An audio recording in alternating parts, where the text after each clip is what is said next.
শুনে রেখে দিন বাবা, জেনে রেখে দেন। আল্লাহ বলছেন বান্দারে, তোমাদেরকে আমি আল্লাহ বেকার সৃষ্টি করি না, তোমাদেরকে আমার ইবাদত করার জন্য সৃষ্টি করেছি। হে দুনিয়ার মানুষ শুনে রেখে দাও, তোমাদেরকে আমি আল্লাহ এত নিয়ামত দিয়েছি, এত কিছু দান তোমাদেরকে আমি করেছি, তোমরা আমার কোন নিয়ামত অস্বীকার করবে? হে তরুণ যুবকেরা, আল্লাহ বললেন বান্দারে, তোমাদের জন্য আমি আল্লাহ তাআলা তোমাদেরকে জোড়ায় জোড়ায় সৃষ্টি করেছি।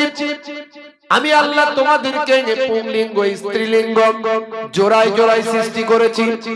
আমার আল্লাহ কোরআন মাজিদের ভিতরে বললেন ওয়া খালাকনাকুম আজওয়াজা, আমি আল্লাহ তোমাদেরকে জোড়ায় জোড়ায় সৃষ্টি করেছি পৃথিবীর জমিনে।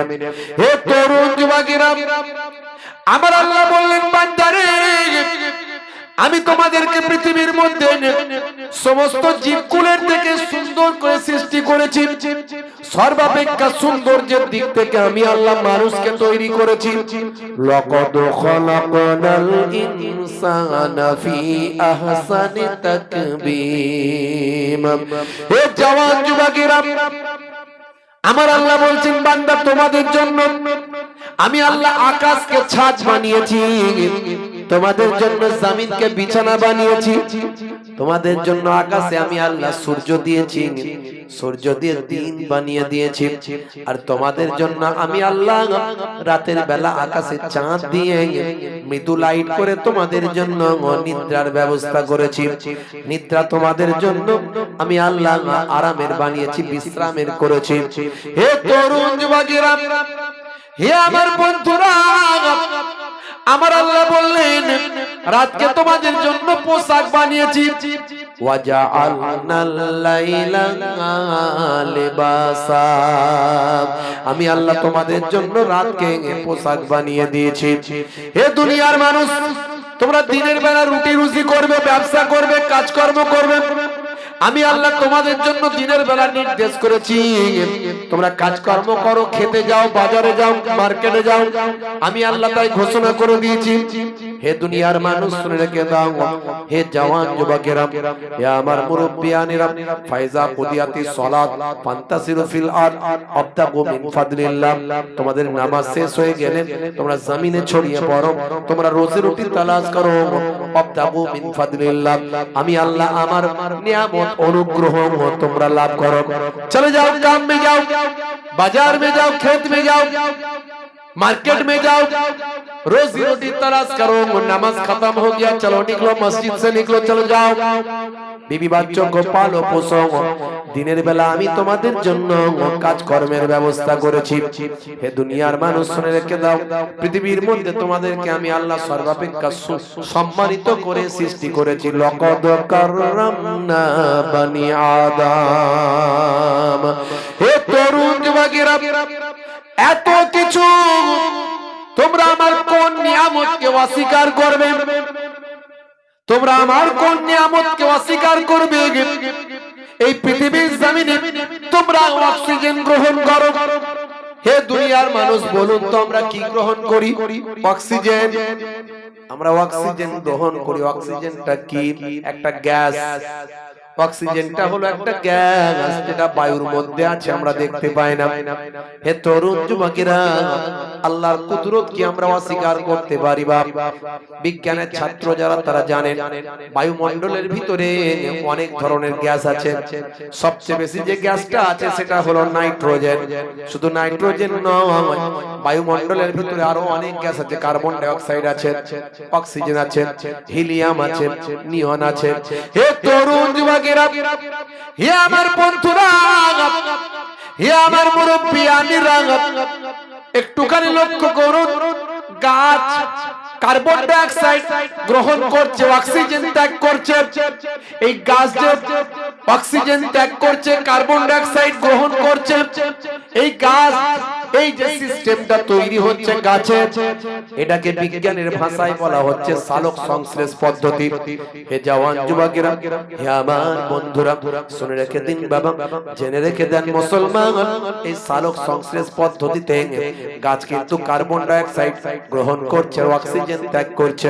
সেই অক্সিজেন আমরা গ্রহণ করছি, আমরা কার্বন ডাই অক্সাইড ত্যাগ করছি। এই যে সিস্টেম, হে তরুণ যুবকেরা, আল্লাহর কুদরতি ক্ষমতা গাছের মধ্যে দিয়ে তৈরি হচ্ছে। এই জন্যই বলে তো, একটি গাছ একটি প্রাণ, গাছ বাঁচাও প্রাণ বাঁচাও। হে তরুণ যুবকেরা, কিন্তু এই বায়ুমণ্ডলের ভিতরে সবচেয়ে বেশি গ্যাস হলো নাইট্রোজেন, প্রায় ৭৭%-এরও বেশি নাইট্রোজেন আছে। কিন্তু আমরা তো নাইট্রোজেন গ্রহণ করছি না, আমরা সেখান থেকে ছাঁকাই করে নিচ্ছি সামান্য অক্সিজেন। এই oxygen gas, carbon die oxide আমার বায়ুমণ্ডলের ভিতরে সবচেয়ে কম, বাতাসের ভিতরে সবচেয়ে কম। এই বাতাসের ভিতরে তার থেকেও আরো কম আছে হিলিয়াম, আরো অন্যান্য গ্যাস আছে। কিন্তু নাইট্রোজেন এত বেশি থাকার পরেও আমার আল্লাহ কুদরতি ক্ষমতা সবকিছুকে ফিল্টার করে আপনার আমার ভিতরে প্রবেশ করাচ্ছেন কেবলমাত্র অক্সিজেন। সবচেয়ে বেশি আছে নাইট্রোজেন, যে গ্যাস আমরা গ্রহণ করলে আমরা বাঁচতে পারবো না, যে গ্যাস গ্রহণ করলে আমরা বাঁচতে পারবো না, সব মিশে আছে, সব মিক্সড হয়ে আছে। কিন্তু সেখান থেকে আমার আল্লাহ কুদরতি ফিল্টার দিয়ে নাইট্রোজেনকে বাদ দিয়ে দিলেন, কার্বন ডাই অক্সাইডকে বাদ দিয়ে দিলেন, সমস্ত গ্যাসকে বাদ দিয়ে ছাঁকাই করে সেখান থেকে অক্সিজেনটা নিয়ে আমার আপনার ভিতরে ঢুকিয়ে দিলেন। কল্পনা করুন, ভাবুন তো দেখি, আল্লাহ বলছেন কোন নিয়ামতকে অস্বীকার করবে? হে তরুণ যুবকেরা, আমার আল্লাহ বলছেন কাইফা তাকফুরুন, তোমরা কেমন করে কুফরি করো বিল্লাহি, আমি আল্লাহর সাথে। অকুনতুম আমওয়াতান, তোমরা ছিলে মৃত। মাতৃগর্ভে যখন সন্তানের জন্ম হয়, হে যুবকেরা একটু ভাবুন, একটু ভাবুন, একটু চিন্তা করুন। ভাই আমার দোস্ত আমার, একজন পুরুষের শরীর থেকে যে নাপাক তরলটা মাতৃগর্ভে যায়, এই মাতৃগর্ভে যে নাপাক তরলটা যাতে 40 কোটি শুক্রাণু থাকে। হে তরুণ যুবকেরা, 40 কোটি শুক্রাণুর ভিতরে সব শুক্রাণুগুলো ধ্বংস হয়ে যায়, মারা যায়। কেবলমাত্র একটা শুক্রাণু ডিম্বাণুর সঙ্গে মিলিত হয়। হে তরুণ যুবকেরা, এই একটা শুক্রাণু আর অন্য কেউ নয়, একটা শুক্রাণু ডিম্বাণুর সঙ্গে মিলিত হয়ে আমার আপনার জন্ম হয়েছে। আল্লাহ বলছেন বান্দা শোনো, মাতৃগর্ভের ভিতরে এক কাতরা নাপাক পানি, যে নাপাক পানিটা শরীর থেকে বের হয়ে গোসল করা ফরজ হয়ে যায়। একবার ভাবুন, চিন্তা করুন, পবিত্র গোসল না করলে ওযু হয় না, নামাজ হয় না। হে তরুণ যুবকেরা, হে আমার বন্ধুরা, ওই নাপাক পানিটা মাতৃগর্ভে থাকার পরে আমার আল্লাহ বললেন আমি সেটাকে জমাট বাঁধা রক্তপিণ্ডে পরিণত করি। সুম্মা কানা আলাকাতান ফাখালাকা ফাসাওয়া, জমাট বাঁধা রক্তপিণ্ড তৈরি হয়। জমাট বাঁধা রক্তপিণ্ডটাকে আবার নির্দিষ্ট সময় যাওয়ার পর আমি আল্লাহ সেটাকে গোশতের টুকরোতে কনভার্ট করে দিই, গোশতের টুকরোতে পরিণত হয়। গোশতের টুকরোটা আবার নির্দিষ্ট সময় যাওয়ার পর সেটাকে আমি আল্লাহ অনেক বড় করে সেখান থেকে আমার কুদরতি ক্ষমতা পঞ্চ ইন্দ্রিয় নাসিকা কর্ণ জিহ্বা ত্বক একটা সুন্দর দেহ দান করে দিই। দেহটা থাকে মৃত, মাতৃগর্ভে পানির ভিতর ভেসে বেড়ায়। ওই দেহটা মাতৃগর্ভে পানির মধ্যে ভেসে বেড়ায়, কিন্তু ডেড বডি, দেহটা থাকে মৃত।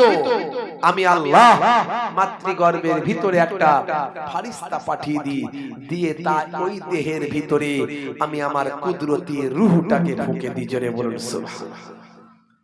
তারপরেই তো সবচেয়ে আগে পঞ্চ ইন্দ্রিয়র মধ্যে যে ইন্দ্রিয়, যে অঙ্গটা কাজ করা শুরু করে, আল্লাহর কোরআন বলছে সেটা হলো বাচ্চার কানটা আগে প্রথম আমি খুলে দিই। জেনে বলুন না সুবহানাল্লাহ। 1450 বছর আগে আল্লাহর কোরআন বলল মাতৃগর্ভে সবচেয়ে আগে কানটাকে খুলে দিই, আর আজকের সায়েন্স বিজ্ঞান গবেষণায় বলছে পঞ্চ ইন্দ্রিয়র মধ্যে প্রথম ইন্দ্রিয় যেটা কাজ করা শুরু করে মাতৃগর্ভে সেটা হলো শ্রবণ ইন্দ্রিয়। জোরে বলুন সুবহানাল্লাহ। সব মিলে যায়। কি করে মিলতে পারে? হে তরুণ যুবকেরা, আল্লাহর কোরআন 1450 বছর আগে এসেছিল। 1450 বছর পর আজকের বিজ্ঞানীদের গবেষণা শুরু হয়। হে তরুণ যুবকেরা, 1450 বছর আগে আরবের মরুপ্রান্তরে সেদিন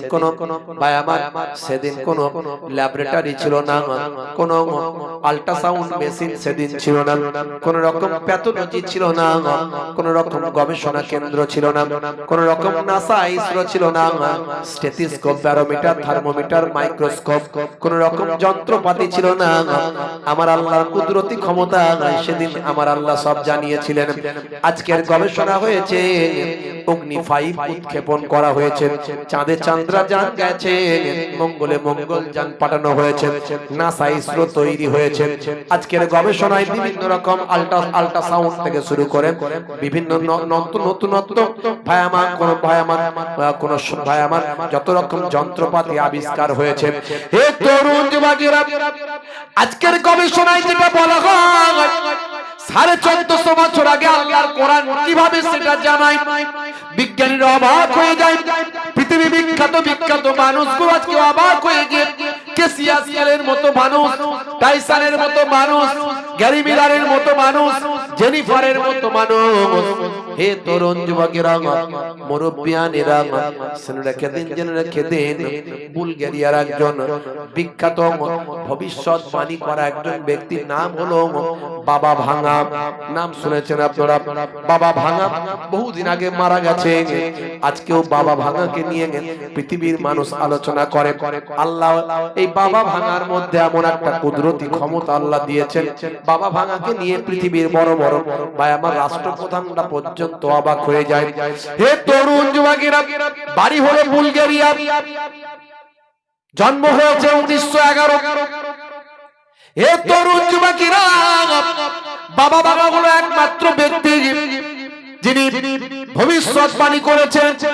যদিও আমরা ভবিষ্যৎবাণী বিশ্বাস করি না, আমরা ভবিষ্যৎবাণী বিশ্বাস করি না, আমরা বলি ভবিষ্যতের খবর আল্লাহ ছাড়া কেউ জানে না। হে তরুণ যুবকেরা, হে আমার মুরব্বিয়ানেরা, আমার আপনার নবী কিছু ভবিষ্যৎবাণী করে দিয়েছেন, কারণ তিনি ওহীর মাধ্যমে করেছিলেন, আল্লাহ প্রদত্ত তথ্য জেনে করেছিলেন। তাই আমার নবীর ভবিষ্যৎবাণীগুলো মিলছে এবং মিলবে। কিন্তু এই বাবা ভাঙাকে আমার আল্লাহ এত কুদরতি কিছু ক্ষমতা দিয়েছেন, তিনি যেটুকু যা বলেছেন সব নাকি মিলে যাচ্ছে। এই নিয়ে পৃথিবী তোলপাড় হয়ে যাচ্ছে। বাবা আপনারা জানেন বাবা ভাঙা মারা গেছেন, বহুদিন হয়ে গেল, তার জন্ম হয়েছে 1911। হে তরুণ যুবকেরা, বাবা ভাঙা বলেছে 2050 সালের মধ্যে পৃথিবীতে 1 নাম্বার সবচেয়ে বড় ধর্ম রিলিজিয়াস হবে ইসলাম। আর আজকের বিজ্ঞানীদের গবেষণায় প্রমাণ হয়, কোরআন মাজিদ নিয়ে সারা পৃথিবী নিয়ে এত রিসার্চ চলছে, আমার আপনার নবী দয়ার নবীকে নিয়ে পৃথিবীতে এত রিসার্চ চলছে, পৃথিবীর মানুষ এতটা দয়ার নবীর ভক্ত হচ্ছে, কোরআন মাজিদ নিয়ে এতটা গবেষণা করে প্রেমিক হয়ে যাচ্ছে, যাতে করে আস্তে আস্তে দেখা যায় বড় বড় বিজ্ঞানী পৃথিবীর মানুষরা গবেষণা করে বলছেন, আমেরিকা যুক্তরাষ্ট্র থেকে শুরু করে পৃথিবীর বড় বড় নেতা মন্ত্রী দাদারা সব বলছেন আগামী 50 বছরের মধ্যে 1 নাম্বার রিলিজিয়াস হবে ইসলাম। তার কারণ অন্য কিছু নয়, অন্য কিছু নয়, তার কারণ একটাই হলো, সেটা হলো আমার আপনার নবী আর আমার আপনার নবীর কাছে আছে আল কোরআন। মানুষ যত দিন যাবে, বিজ্ঞানের ডেভেলপমেন্ট যত বাড়বে, তত আল্লাহর কোরআন মানুষের কাছে ভাই আমার প্রাধান্য পাবে। কোরআনের কথাগুলো সব মিলে যাবে, মিলে যাচ্ছে এবং মিলে যাবে, কারণ কোরআন মাজিদ আল্লাহ প্রদত্ত কিতাব।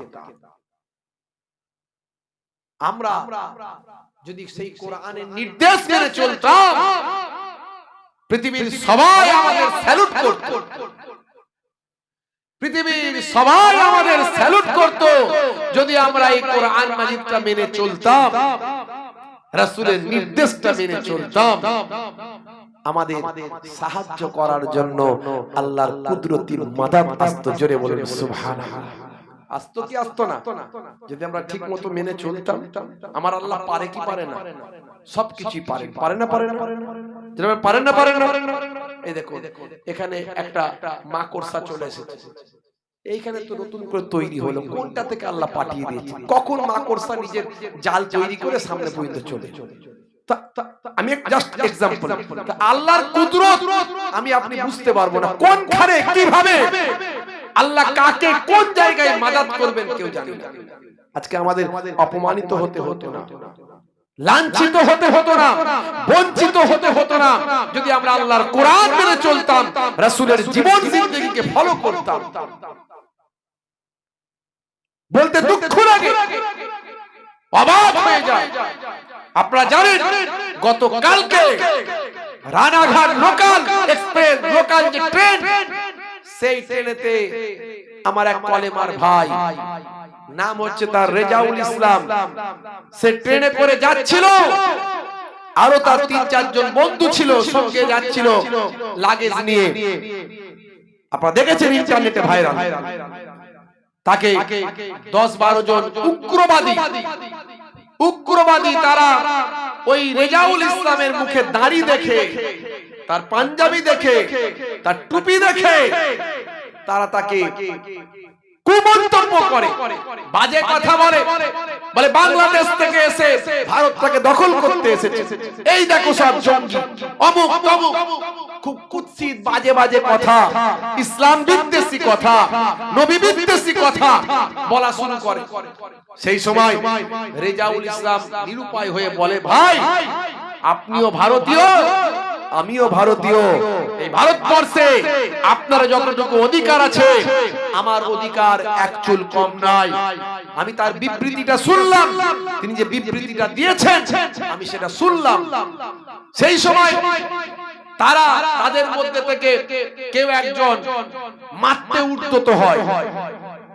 এই করতে করতে তাকে ঠেলা হিচড়া করে ট্রেনের এক ধারেতে ফেলে তার মাথার টুপি পায়ে করে লগ্র দিয়ে তার মাথার চুল ধরে টেনে ছিঁড়ে, দাড়ি ধরে টেনে ছিঁড়ে, কেন করেছে?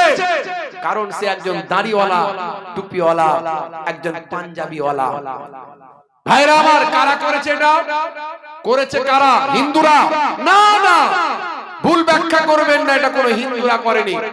পুরো ট্রেনটাই লোক ভর্তি ছিল, বাকিরা কেউ কোনো মন্তব্য করছে না।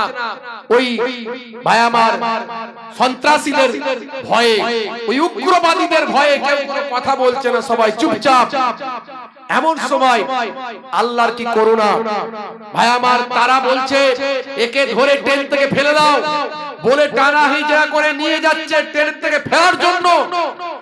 আল্লাহর কুদরতি ক্ষমতা দেখুন, একজন হিন্দু ভাই তাদের মধ্যে থেকে এসে রেজাউল ইসলামকে আঁকড়ে ধরেছে, ধরে বলছে একে ফেলতে দেব না, একে মারতে দেব না, তোমরা সরে যাও।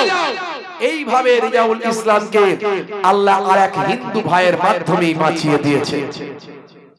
এই উগ্রবাদী ভাই আমার, এই সাম্প্রদায়িক এই শক্তি যেটা আমরা এতদিন ইউপি, বিহার, উত্তরপ্রদেশে আমরা দেখেছি, এই বাংলাতেও শুরু হয়েছে। তার কারণ কি? তার কারণটা কি বলবো জানেন?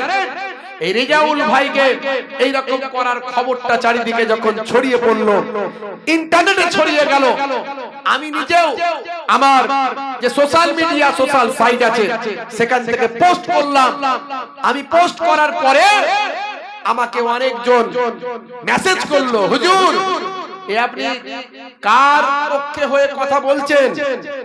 ওই ব্যক্তি আমাদের ফুরফুরা শরীফের পীর সাহেবদের নিয়ে কত বাজে বাজে ভাষা বলেছে দেখুন, বলে তার আবার কিছু স্ক্রিনশট করে আমার কাছে পাঠায়। বুঝতে পারছেন আমি কি বলতে চাইছি? এক ভাই বিপদে পড়লে আর এক ভাই পাশে দাঁড়াবে, এটাই হলো ইসলামের নির্দেশ। এটাই হলো ইসলামের নির্দেশ। সারা পৃথিবীর বিশ্বের ইমানদারেরা একটা বডির মতো, আল্লাহর নবী বলছেন একটা দেহের মতো। এক ভাই বিপদে পড়লে আরেক ভাই পাশে দাঁড়াবে। হ্যাঁ, তার জায়গায় আমি এমন করে রেখেছি, দল দল তৈরি করে। আমি মোহেবুল্লাহ হুসাইনির লোক, আমি অন্য হুজুরকে গালমন্দ করব, উনি ওই হুজুরের লোক। বসিরাটের মাওলানা সাহেবদের লোক ফুরপুরা শরীফকে গালমন্দ করবে, ফুরপুরা শরীফের অমুক হুজুরের বিরুদ্ধে গালমন্দ কটু ভাষা প্রয়োগ করবে, সোশ্যাল মিডিয়ায় লিখবে।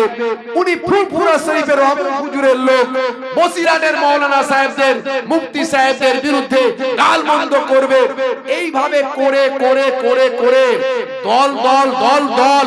এ তো ফুরফুরা শরীফের ভিতরে দল, এরপরে তাবলীগের দল, এরপরে বেরেলভীদের দল, এরপরে দেওবন্দীদের দল, এরপরে আলে হাদিসের দল, এরপরে ওই ফকিরের দল, এবারে ওই পীরের দল, ওই নেড়ার দল। যত দল দলে ভাগ। একজন মার খেলে অন্যজন বলে ঠিক করেছে, বেটা বহুত বদমাইশ, মেরেছে ভালো করেছে। এতে উগ্রবাদীরা সুযোগ পেয়েছে। আজকে যদি মুসলমান আমরা ঐক্যবদ্ধ থাকতাম এবং ন্যায়ের পথে থাকতাম, সত্যের পথে থাকতাম, ইসলামের পথে থাকতাম, আল্লাহ এবং রাসূলের পথে থাকতাম, দেখতেন আমার আপনার সঙ্গে অনেক ভাই আমার সেকুলার হিন্দু ভাই তারা আমাদের ব্যবহারে মুগ্ধ হয়ে আমাদের সঙ্গে থাকতো। আমাদের উপর আগুন তোলার মতো পৃথিবীতে কারো হিম্মত হতো না। কিন্তু দুর্ভাগ্য, আমরা ইসলামের নির্দেশ ভুলে গেছি। আজকে ওয়াকফ নিয়ে বিল পাস হয়ে গেছে। আপনারা জানেন ওয়াকফ নিয়ে বিল পাস হয়ে গেছে। যৌথ কমিটিতে, সংসদের যৌথ কমিটিতে, জেপিসিতে ওয়াকফ নিয়ে বিল পাস হয়ে গেছে। এই সংশোধনী বিলে যেটা বলা হয়েছে তার মূল কথা হলো কি জানেন?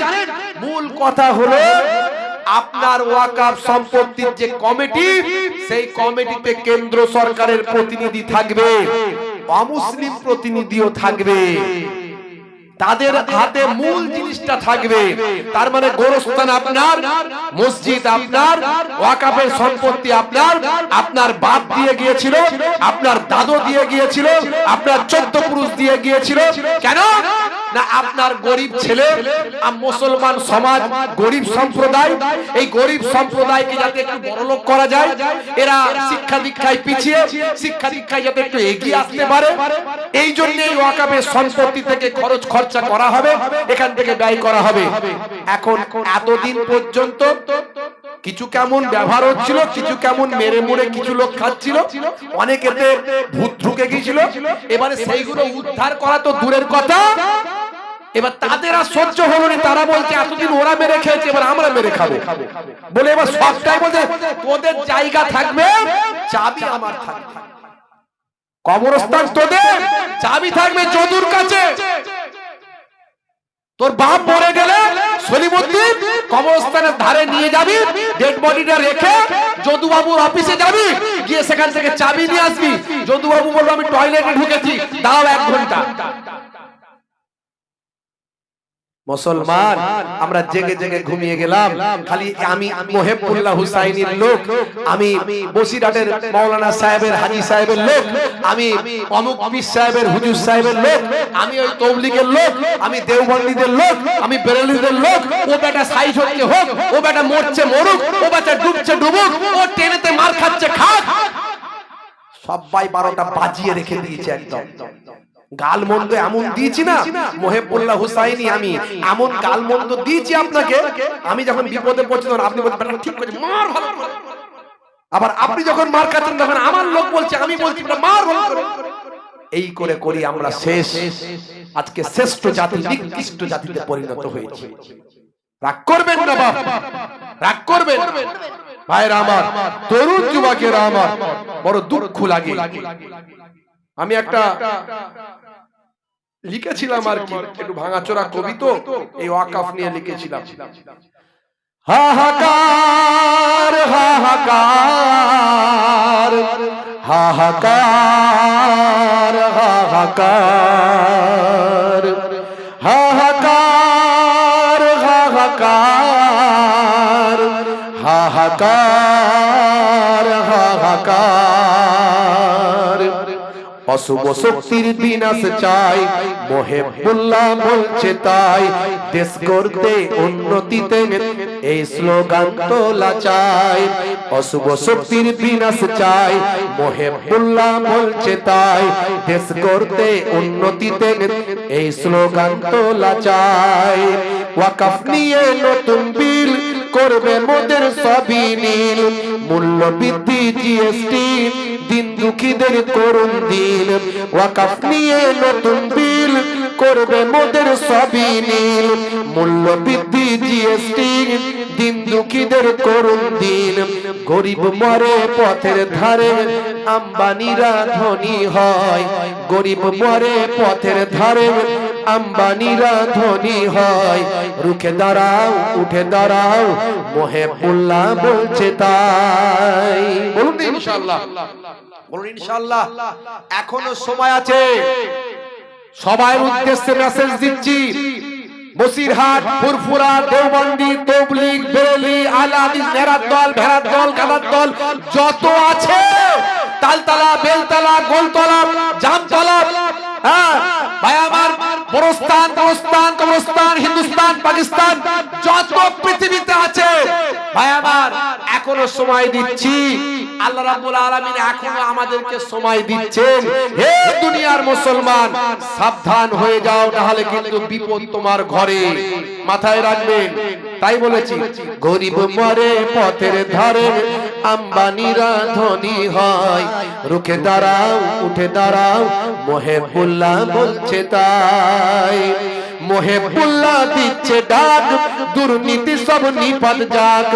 সংবিধান আজ বিপন্ন, গর্জে ওঠো যুব সমাজ। মহেবুল্লাহ দিচ্ছে ডাক, দুর্নীতি সব নিপাত যাক। পুলওয়ামা আজ পেল না ন্যায় বিচার, তারাও পাক। ধর্মে ধর্মের বিভাজন, অশুভ শক্তির আয়োজন। ধর্মে ধর্মের বিভাজন, অশুভ শক্তির আয়োজন। তার আড়ালে সব সমস্যা চাপা পড়ে যায় তখন। তার আড়ালে সব সমস্যা চাপা পড়ে যায় তখন। হিন্দু মুসলমান যত ধর্ম নিয়ে লড়াই করবে, তত পেট্রোলের দাম বাড়বে, ডিজেলের দাম বাড়বে, ট্যাক্সের পয়সা বাড়বে, ভাই আমার জিএসটি বাড়বে, মূল্য বৃদ্ধি বাড়বে। তত দেখবেন এই পুলওয়ামা কত শহীদ হয়ে গেল আমার দেশের গর্বিত সেনারা। I proud for soldier, all our soldier. আমরা আমাদের সমস্ত সেনাবাহিনীর জন্য গর্বিত, তারা আমাদের দেশকে রক্ষা করছেন। আমাদের দেশ, আমাদের দেশ, আমাদের দেশ, আই লাভ মাই ইন্ডিয়া, মহান দেশ। আমার দেশ আজকে বিশাল বড় শক্তিশালী জায়গাতে আছে। আমার দেশকে হুমকি দেওয়ার ক্ষমতা বাংলাদেশের নাই, পাকিস্তানের নাই। সামান্য আমার দেশ ক্ষমতা প্রয়োগ করলে তারা সব ধ্বংস হয়ে যাবে। আমরা আমার দেশের জন্য জীবন দিতে পারি, এর আগেও দিয়েছি, আগামী দিনে দিতে পারি। এই দেশের জন্য মুসলমানরা নিজেদের জীবন উৎসর্গ করেছে। আসফাকুল্লাহর ইতিহাস ভুলতে পারবে না। ভাই আমার, স্বাধীনতা সংগ্রামের জন্য প্রথম যে মানুষটা ফাঁসির কাস্টে ঝুলেছিল, তার নাম হচ্ছে আসফাকুল্লাহ, যিনি লাল কেল্লায় উঠে ভাই আমার ইংরেজদের পতাকা খুলে দিয়ে ভারতের তিরঙ্গা পতাকা লাল কেল্লায় প্রথম উড়িয়েছিলেন। তিনি একজন মুসলমান। তিরঙ্গা পতাকা যিনি ডিজাইন করেছিলেন, যিনি ডিজাইনার, ভাই আমার এই ভারতবর্ষের একজন গর্বিত নারী, আপনার আমার বোন, তার নাম হলো সুরাইয়া তৈয়ব জি। ইতিহাস আপনি দেখুন, ভারতবর্ষের ভাই আমার উচ্চ মাধ্যমিকের ইতিহাস, উচ্চ মাধ্যমিকের ইতিহাস নাম হচ্ছে জীবন দাস মুখোপাধ্যায়ের লেখা। এই ভারতবর্ষের উচ্চ মাধ্যমিকের ইতিহাস জীবন দাস মুখোপাধ্যায়ের লেখা। আপনি সিপাহী বিদ্রোহের অধ্যায়ে গিয়ে দেখবেন, আমার কাছে রাখা আছে। শুধু সিপাহী বিদ্রোহের সময় ২৭,০০০ মুসলমান এই ভারতবর্ষের জন্য নিজেদের জীবনকে ইংরেজদের বিরুদ্ধে মোকাবেলা করতে গিয়ে নিজেদের জীবনকে উৎসর্গ করেছে। আর আজ একদল উগ্রপন্থী বের হয়েছে, তারা মুসলমানদের দেশপ্রেম নিয়ে পরীক্ষা করে। এই ভারতবর্ষের জমিনে ৪০ কোটি মুসলমান আছে, ভুলে গেলে চলবে না। এই ৪০ কোটি মুসলমান, তাদেরকে দাবিয়ে রাখা, তাদেরকে পিছে ফেলা, তাদেরকে দেশ থেকে তাড়িয়ে দেওয়ার ক্ষমতা পৃথিবীর কোন শক্তির নাই ইনশাআল্লাহ। আমরা আগেও জীবন দিয়েছি, আবার দিতে পারি না। যে বলেন পারি না ভাইরা আমার, আমাদের অন্যায়ের বিরুদ্ধে প্রতিবাদ করতে হবে, গর্জে উঠতে হবে, না হলে বিপদ আছে। ধর্মের বিভাজন, অশুভ শক্তির আয়োজন, তার আড়ালে সব সমস্যা চাপা পড়ে যায় তখন, তার আড়ালে সব সমস্যা চাপা পড়ে যায় তখন। সব সমস্যা খুঁজবে ভাই, এই স্লোগান তোলা চাই, মোহেবুল্লাহ বলছে তাই, অশুভ শক্তির বিনাশ চাই। সব সমস্যা খুঁজবে ভাই, এই স্লোগান তোলা চাই, মোহেবুল্লাহ বলছে তাই, অশুভ শক্তির বিনাশ চাই। গরিব মরে পথের ধারে, আম্বানিরা ধনী হয়, গরিব মরে পথের ধারে, আম্বানিরা ধনী হয়। ঘুরে দাঁড়াও, উঠে দাঁড়াও, ঘুরে দাঁড়াও, উঠে দাঁড়াও, মোহেবুল্লাহ বলছে তাই। জোরে হবে না? জোরে হবে না? জোরে হবে না? না দেখবে মাশাআল্লাহ। ভাইরা আমার, তরুণ যুবকেরা আমার, আমরা যদি আল্লাহর হয়ে যাই, আল্লাহর গায়েবী মাদাত আমাদের উপর আসবে। বলুন ইনশাআল্লাহ। আসবে আসবে গায়েবী মাদাত। আমার নবীকে আল্লাহ করেছেন, ওলি আউলিয়াদের আল্লাহ করেছেন, সাহাবায়ে কেরামদের করেছেন, আর আমাদের করবেন না আল্লাহ? নিশ্চয় করবেন। কিন্তু আমরা সেই মাদাত পাওয়ার উপযুক্ত হতে পারছি না, সেই মাদাত পাওয়ার উপযুক্ত হতে পারছি না। বিশ্বাস করুন, বিশ্বাস করুন খিদিরপুরের মানুষ, আমি আমার জীবনে অনুভব করেছি আলহামদুলিল্লাহ। মানে যদি ওটা বলা উচিত নয়, তবে বলে ফেলেছি, অনুভব করেছি আল্লাহর মাদাত আছে, আছে। আমি কেমন করে বোঝাতে পারি আপনাদেরকে? ভয় পাওয়ার কিচ্ছু নাই, ভয় পাওয়ার কিচ্ছু নাই। আমরা দুর্বল নয়, আমরা সবল। আমরা গণতান্ত্রিক পদ্ধতিতে, সাংবিধানিক পদ্ধতিতে আমরা আল্লাহর পথে, রাসূলের পথে যদি চলি, আমার আল্লাহর গায়েবী মাদাত পাবই পাবো ইনশাআল্লাহ। আল্লাহ ফেরেশতা দিয়ে সাহায্য করবে। ভাইরা আমার, তরুণ যুবকেরা, হে তরুণ যুবকেরা, হে আমার বন্ধুরা, শুনে রেখে দিন বাবা, জেনে রেখে দেন, হে মুসলমান, আপনাকে আমাকে আল্লাহ এবং রাসূলের পথে চলতে হবে, দয়ার নবীর সুন্নতের পথে চলতে হবে। 1450 বছর আগে আমার আল্লাহ যা বলেছেন, আমার আপনার নবী যা বলেছেন, আজকের যুগে সব বিজ্ঞান আর বাস্তবতায় পরিণত হয়েছে। এই কথা আপনাকে বিশ্বাস করতে হবে, আপনাকে প্রমাণ গ্রহণ করতে হবে, পড়াশোনা করতে হবে। কোরআন মাজিদ পড়ুন, কোরআন মাজিদের অ্যাপ একটা ডাউনলোড করে নিন, দয়ার নবীর জীবন জিন্দেগি পড়ুন, দয়ার নবীর জীবন জিন্দেগির অ্যাপ একটা ডাউনলোড করে নিন। হে যুবকেরা, মোবাইলে এত অ্যাপ ডাউনলোড করেছো, কিন্তু কোরআন মাজিদের অ্যাপ তো তোমার মোবাইলে নাই, দয়ার নবীর জীবন জিন্দেগির অ্যাপ তো তোমার মোবাইলে নাই, একটা নামাজ শিক্ষার অ্যাপ তোমার মোবাইলে নাই। যদি তোমার মোবাইলে থাকতো, তোমার জীবনটা ধন্য হতো। ওই অ্যাপগুলো, ওই মোবাইলটা তোমাকে টানতে টানতে জান্নাতের দরজায় নিয়ে চলে যেত। শেয়ার করছে শাহরুখ খানের ছবি, সলেমান খানের ছবিতে লাইক করছে, ও দারুণ বস, হিরো হিরো, ওরে বাপ রে বাপ। এই সব যে কমেন্ট করছো, একটা গান নাচ দেখে, অশ্লীল ভিডিও দেখে তুমি সেখানে কমেন্ট করছো, লাইক দিচ্ছ, ওটা তোমার রয়ে গেল, ওটা তোমার রয়ে গেল। তুমি যে শেয়ারটা দিলে, এই যে অশ্লীল একটা ভিডিওতে শেয়ারটা মারলে, তুমি মরে যাবে, ওই শেয়ারটা চলতে থাকবে। যত মানুষ দেখবে তোমার শেয়ার করা ওই অশ্লীল ভিডিও, অশ্লীল ফটো, যত মানুষ দেখবে, তোমার কবরে কি যাবে? গোনা জারি হয়ে যাবে, গোনা যেতেই থাকবে। আবার তুমি একটা ভালো মানুষের হেদায়েতের একটা কথা, একটা ওয়াজ তুমি শেয়ার করেছো, একটা ভালো জিনিস শেয়ার করেছো, যত মানুষ দেখবে, যত মানুষ দেখে হেদায়েত হবে, তুমি যে প্রথম ওটাকে শেয়ার করেছো, তার জন্য তোমার কবরে সওয়াব পেতে থাকবে। হে যুবক, মোবাইলকে খারাপ ভাবে ব্যবহার করো না। তুমি মরে গেলে ওই মোবাইলটা তোমার ভাইয়ের হাতে যাবে, তোমার ছেলের হাতে যাবে, তোমার বাপের হাতে যাবে। তোমার ওই মোবাইলটা খুললে তারা বুঝতে পারবে মোবাইলে তুমি কি করতে। একবারও ভাবো, মোবাইলে সারাক্ষণ free fire, PUBG, online game, অশ্লীল ভিডিও, অশ্লীল ছবি। হে যুবক, হে তরুণ যুবকেরা, আল্লাহর নবী বলেন কুল্লু মুসকিরিন হারাম, প্রত্যেক নেশা হলো হারাম। হে তরুণ যুবকেরা, হে আমার মুরব্বিয়ানেরা, আমার আল্লাহর কোরআন বলছে, হে দুনিয়ার মানুষ শুনে রেখে দাও, ইন্নাল মুবাজ্জিরিনা কানু ইখওয়ানাশ শায়াতিন, অপচয় খরচাকারী নষ্টকারী হলো শয়তানের ভাই। হে তরুণ যুবকেরা, 1450 বছর আগে আল্লাহর কোরআন, 1450 বছর আগে দয়ার নবীর হাদিস আজকের যুগে বিজ্ঞানের সঙ্গে মিলে যায়।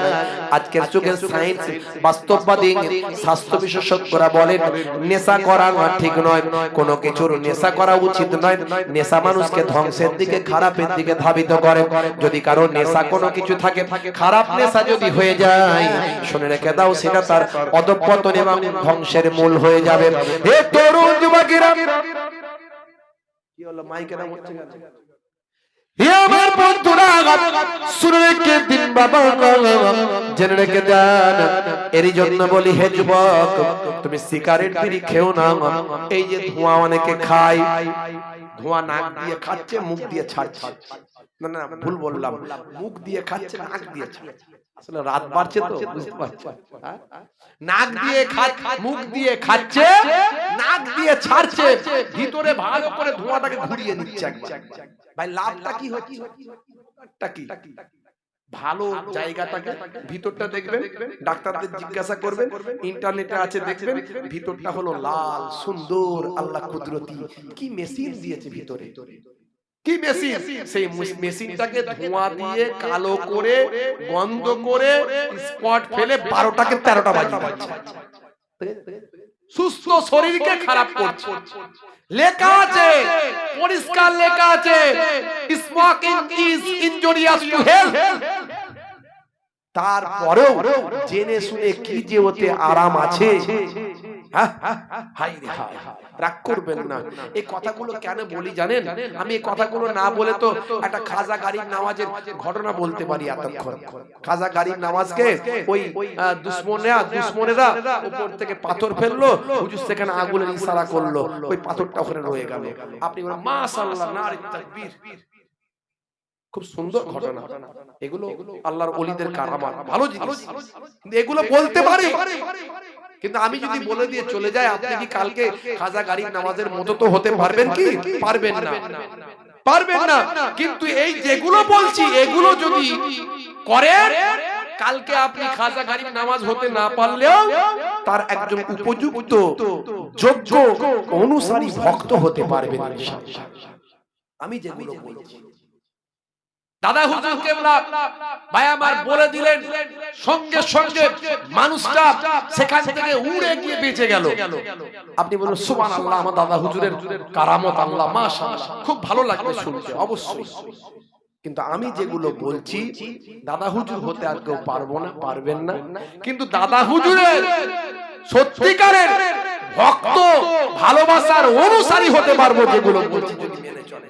সিগারেট খাওয়া ছাড়ুন, তিরঙ্গা গুটকা খাওয়া ছাড়ুন, নেশামুক্ত জীবন যাপন করুন, জর্দা খাওয়া ছাড়ুন। এই যে জর্দায় বিভিন্ন রকম কেমিক্যাল দেওয়া হয়, জর্দাটা খেলে চলে না। আগেকারের যুগে জর্দা, দোক্তা, এগুলো গাছের পাতা ছিল, মুরব্বিরা খেত, অনেক আল্লাহওয়ালা মানুষরাও খেতেন। কিন্তু এখনকারের জর্দা সে জর্দার নাই, এখন ডাস্ট দিচ্ছে, কেমিক্যাল দিচ্ছে। খাওয়া বন্ধ করুন। খেতে হলে সাদা পান খান, সাদা পান খান খেতে হলে। 120 420, হ্যাঁ 120 420 না খেলে ঠিক নেশাটা হয় না। মুসলমানের ছেলে ভালো চলছে, ধান্দা খাচ্ছে রজনীগন্ধা, বুঝতে পারছো? কারবারে অশান্তি, চালাচ্ছে শান্তি, মন করবে কমল, খাচ্ছে বিমল, সর্বনাশ। হ্যাঁ, পকেটে 10টা করে মাল ভরে রেখেছে, যেখানটা বসবে সেখানটা চষে দিয়ে বেরিয়ে যাবে, পুচ পুচ পুচ পুচ। 12 বছর আর ঘাস জন্মাবে না। এত মারাত্মক গন্ধ, 10 হাত দূর থেকে টিকতে পারি না। যারা খায় না তারা বোঝে কি অবস্থা, যারা খায় তারা ধরতে পারবে না, আর যারা খায় না তারা বুঝতে পারছে। ওরে বাপ রে বাপ, কি পান খাচ্ছ রে ভাই? হুজুর 420, ওই সর্বনাশ করেছে। 400 ভোল্ট, হ্যাঁ ওইখানে খাচ্ছে, এখানে গন্ধ আসছে। ভাইরা আমার, সব কেমিক্যাল দেওয়া, সব মেডিসিন, ওষুধ দেওয়া আছে। সাবধান, নেশামুক্ত জীবন যাপন করুন। হে তরুণ যুবকেরা, হে আমার বড় বন্ধুরা, শুনে রেখে দিন বাবা, জেনে রেখে দেন। হে মুসলমান, আল্লাহর নবীর নির্দেশগুলোকে মান্যতা দিন, দয়ার নবীর সুন্নতের উপর চলুন। আল্লাহর নবী বলেছেন, হে দুনিয়ার মানুষ শোনো, হে দুনিয়ার মানুষ লক্ষ্য করো। আল্লাহর নবী বললেন, হাক্কুল মুসলিমি আলাল মুসলিমে খামস, মুসলমানের উপর মুসলমানের 5টা হক। রাদ্দুস সালাম, সালামের জবাব দেবে। যখন বিমারি মানুষ দেখতে পাবে, অসুস্থ মানুষ, পাড়া প্রতিবেশী, মুসলমান হোক, হিন্দু হোক, খ্রিস্টান, জৈন হোক, আপনার প্রতিবেশী ভাই একজন অসুস্থ, অসুস্থ মানুষকে একটু দেখভাল করতে যাবে, খোঁজ খবর নিতে যাবে। অসুস্থ মানুষকে দেখভাল দেখাশোনা করতে যাওয়াতে তোমার যাতায়াতের পথে আল্লাহর মালাইকা ফারিস্তারা তোমার গুনাহ মাফির জন্য আমিন আমিন করে দোয়া চায়। হে তরুণ যুবকেরা, হে আমার বন্ধুরা, কোন জানাজার, কোন যদি জানাজা হয়, জানাজায় গিয়ে অংশ নেবে, জানাজায় শরীক হবে, এটা মুসলমান মুসলমানের উপর হক। হে তরুণ যুবকেরা, হে আমার মুরব্বিয়ানেরা, ভাইরা আমার, তরুণ যুবকেরা আমার, বন্ধুরা আমার, তোমরা শুনে রেখে দেন। তবে জানা যায় যদি আপনি শরীক হতে না পারেন, গুনাহ হবে না। এখানে কিছু মানুষ শরীক হলি সারা গ্রামের হক আদায় হয়ে যায়, কিন্তু কেউ যদি শরীক না হয় সারা গ্রাম গুনাহগার হয়ে যায়। বন্ধুরা আমার, বন্ধুরা আমার, তরুণ যুবকেরা আমার, তবে জানা যায় যদি আপনি শরীক হতে পারেন, মনে রাখবেন উহুদ পাহাড় পরিমাণ সব আমার আল্লাহ আপনার নামাজ আমলে দান করে দেন। এটা হলো মুসলমান মুসলমানের উপর হক। দাওয়াত গ্রহণ করা। আপনাকে যদি কোনো ভাই দাওয়াত দেয়, আমন্ত্রণ জানায়, আপনি চেষ্টা করবেন তার আমন্ত্রণ রক্ষা করার। এতে সম্পর্ক বাড়বে, ভ্রাতৃত্ব বাড়বে, নিজেদের মধ্যে বন্ধুত্ব, পরস্পর সম্পর্ক, মহাব্বত, ভালোবাসা, আত্মিক সম্পর্ক তৈরি হবে। এই দাওয়াত গ্রহণ করা, এটাও হলো মুসলমান মুসলমানের হক। হে তরুণ যুবকেরা, আল্লাহর নবী বলেন, ও তাসমিয়াতিল হাদিস, যখন হজ্জ করবে হাজির জবাবটা দেবে। হজ্জ করলে আমরা কি বলি? আলহামদুলিল্লাহ বলি কি বলি না? হ্যাঁ, আর যিনি শুনবে তিনি কি বলবেন? ইয়া রাহমাকাল্লাহ বা ইয়া রাহমাকুমুল্লাহ, তোমার উপর আল্লাহ রহম করুন বা তোমাদের উপর আল্লাহ রহম করুন। কারণ হজ্জ এমন একটা জিনিস, যখন কেউ হজ্জ করে, আপনার যদি বন্ধু হয় পরীক্ষা করে দেখবেন, এই হজ্জ করতে গেল আর আপনি মুখের সামনেটা টাক করে দিলেন, ব্যাস দিয়ে দেখবেন তার কি অবস্থা হচ্ছে। না ইধার কামাল উধার, না উধার কামাল ইধার, মাথা খারাপ, রাগ এমন বাড়বে, শেষে বন্ধু কি একচর হয়তো দেবে। বুঝতে পারছেন? তাহলে ভয়ঙ্কর জিনিস হ্যাঁচ, ক্লিয়ার না হলে কিন্তু বিপদ। হে তরুণ যুবকেরা, হ্যাঁচ করলে আলহামদুলিল্লাহ, এটা নিয়ে গবেষণা করেছিলেন বিজ্ঞানী, স্বাস্থ্য বিশেষজ্ঞ।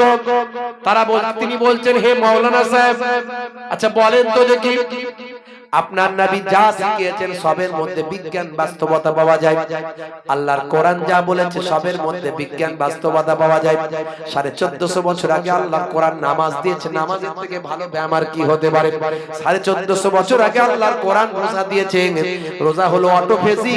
রোজা রাখলে শরীরের সজীব কোষগুলো নির্জীব কোষগুলোকে খেয়ে নিয়ে শরীরকে সুস্থ সতেজ বানিয়ে দেয়।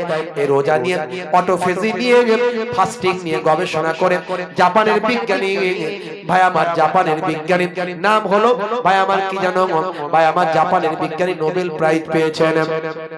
হে তরুণ যুবকেরা, হে আমার বন্ধুরা, হে আমার মুরব্বিয়ানেরা, আপনার নবী ডান দিকে কাত হয়ে ঘুমাতে বলেছেন, তার মধ্যে সায়েন্স আছে, বাম দিকে থাকে হাত। আপনার নবী চেটে পুচে খেতে বলেছেন, চেটে পুচে খেলে মুখ থেকে এক ধরনের লালা নিঃসৃত হয়, এটা হজমের জন্য উপকার হয়ে যায়। এই এত কিছু তথ্য পাওয়া যায়। আপনার নবী যা শিখিয়েছেন সবের মধ্যে বিজ্ঞান বাস্তবতা পাওয়া যায়।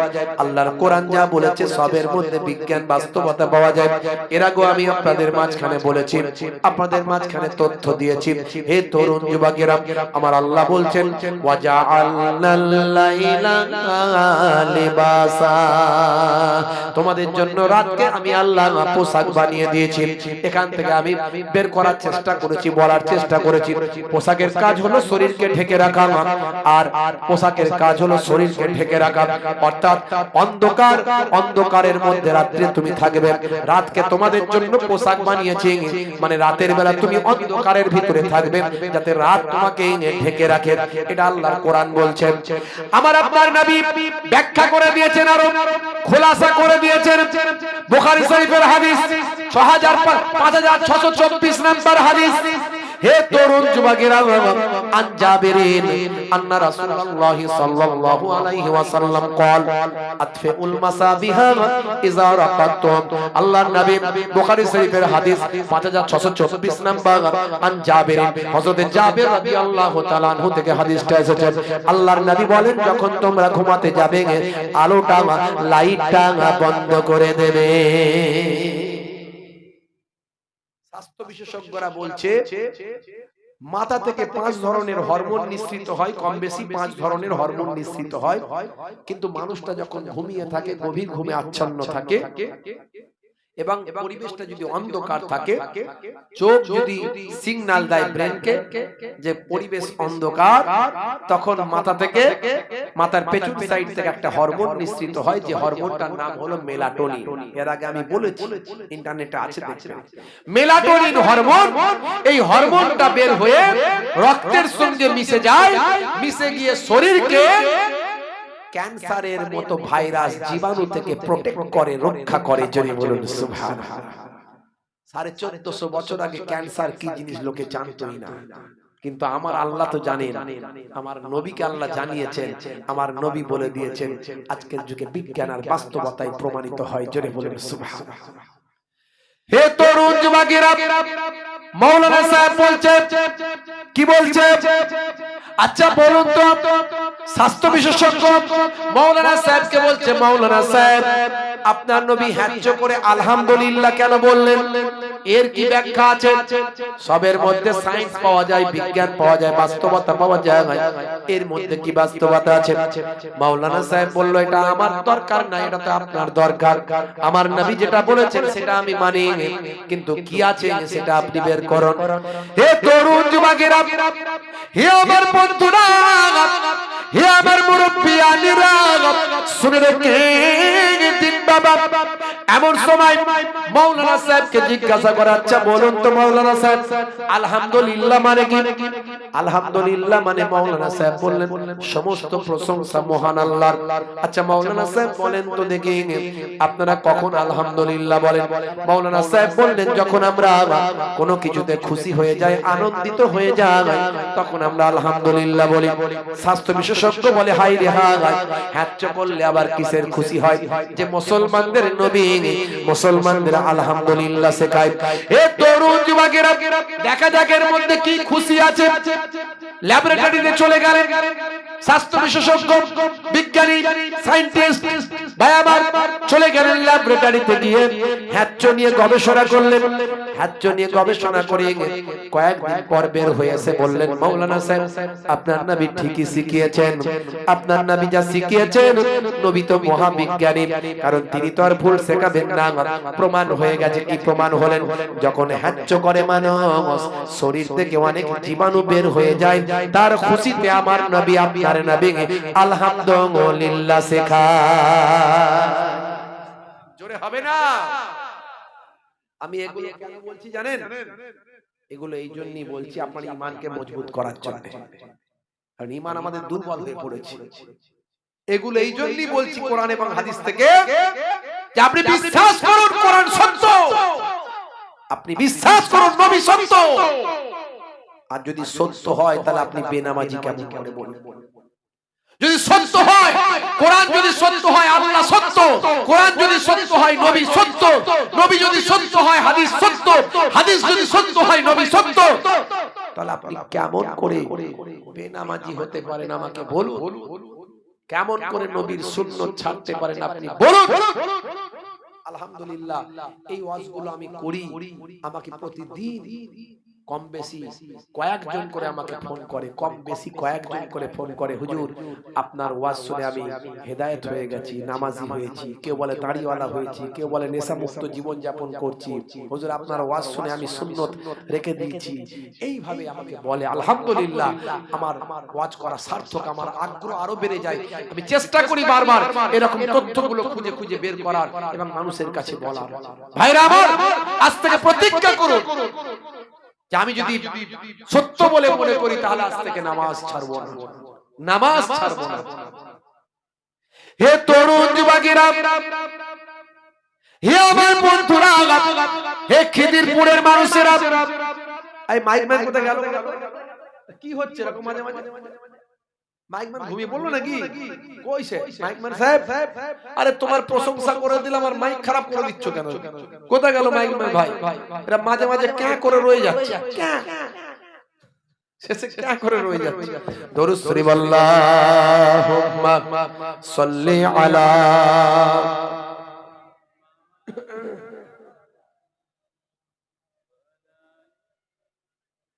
আসছে মাইক ম্যান, আসছে। ঘুমিয়ে গেল নাকি? আমাদের প্রভু এক, এক নবীর উম্মত, জীবন বিধান এক, ওই শ্রীবাণী কোরআন। আমাদের প্রভু এক, এক নবীর উম্মত, জীবন বিধান এক, ওই শ্রীবাণী কোরআন। তবে কেন এক নও হে মুসলমান, এক এক করি আহ্বান। তবে কেন এক নও হে মুসলমান, এক এক করি আহ্বান। বাইতুল্লাহ এক, মদিনা শরীফ এক, ওহদ পাহাড় এক, বদরের মাঠ এক। একটা তো জীবন আর মরণ তো একটাই, একটা তো জীবন আর মরণ তো একটাই। সকলের তরে আছে একই স্থান। তবে কেন এক নও হে মুসলমান, এক এক করি আহ্বান। আমাদের প্রভু এক, এক নবীর উম্মত, জীবন বিধান এক, ওই শ্রীবাণী কোরআন। আল্লাহুম্মা সাল্লি আলা।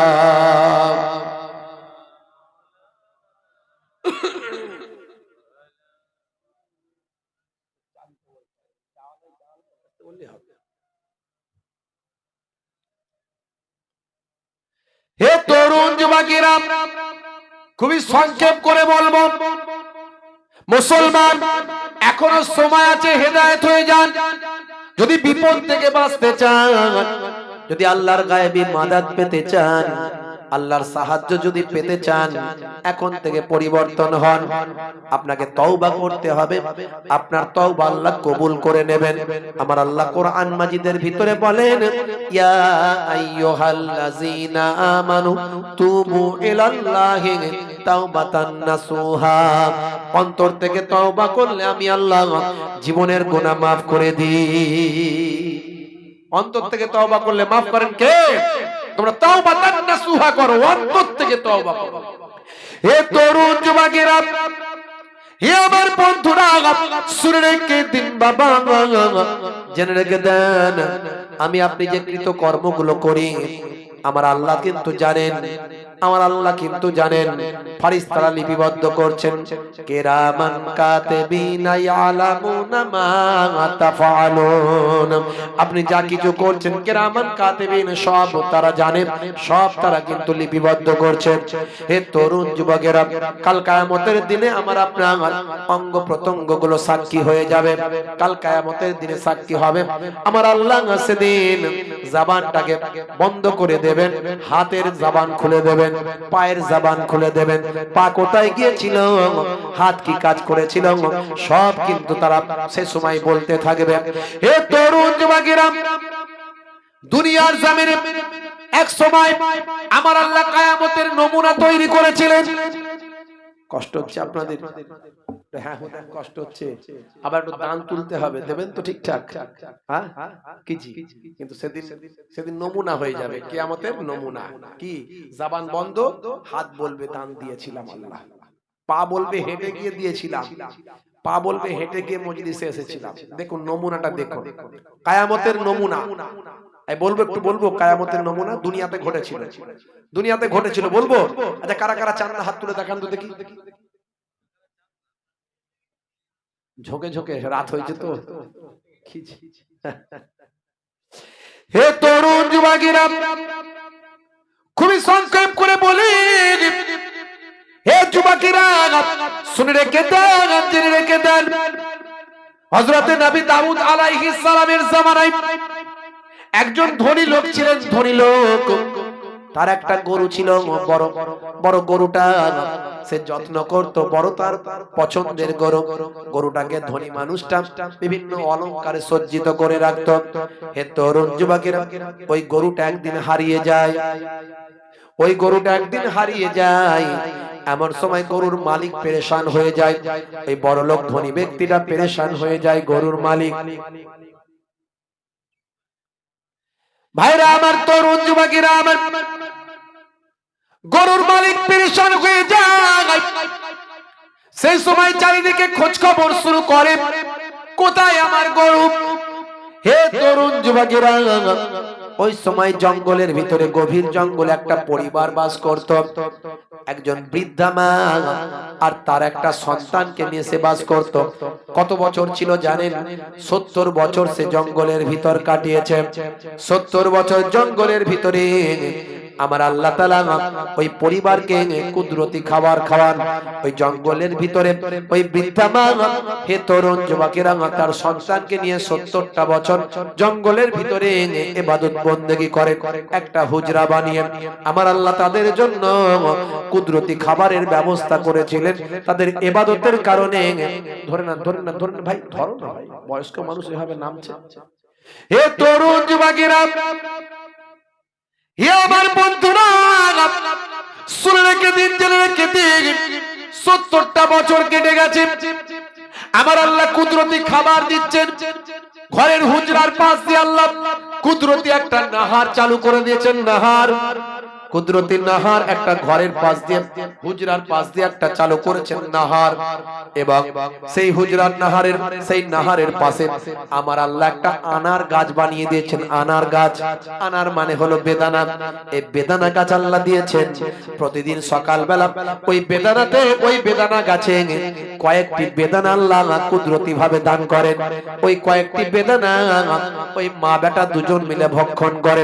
আবার পরের দিন সকালবেলা আল্লাহ আবার বেদানা দিয়ে দেন, আবার মা বেটা ভক্ষণ করে। সারাদিন ইবাদত করে, সারাদিন নামাজ কালাম করে, তেলাওয়াত করে, জঙ্গলের ভিতরে, গভীর জঙ্গলে। ভালো করে একটু মনটা দিয়ে শুনুন, হে তরুণ যুবকেরা, এইভাবে 70টা বছর কাটিয়ে দিয়েছেন। হে জওয়ান যুবকেরা, ওই ব্যক্তি বড় লোক, ধনী লোক, তার গরু হারানোর পরে সে এসেছে হযরতে দাউদ নবীর কাছে। দাউদ নবী তিনি নবী এবং বাদশা। দাউদ নবীর কাছে এসে বলে, হুজুর বিচারটা করতে হবে।